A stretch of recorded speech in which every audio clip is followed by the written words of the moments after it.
Hjemmebygget Segway. En styrestang. Så vi går lige rundt her. Jeg vil se det. Ned til højre. Og venstre.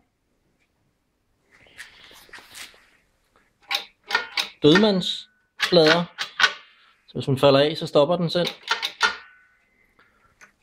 Tænder man den. Røde lys betyder, at støttefoden er nede. Kan man se her. Den sidder her, støttefoden. Elektrisk støttefod. Suser lige op under.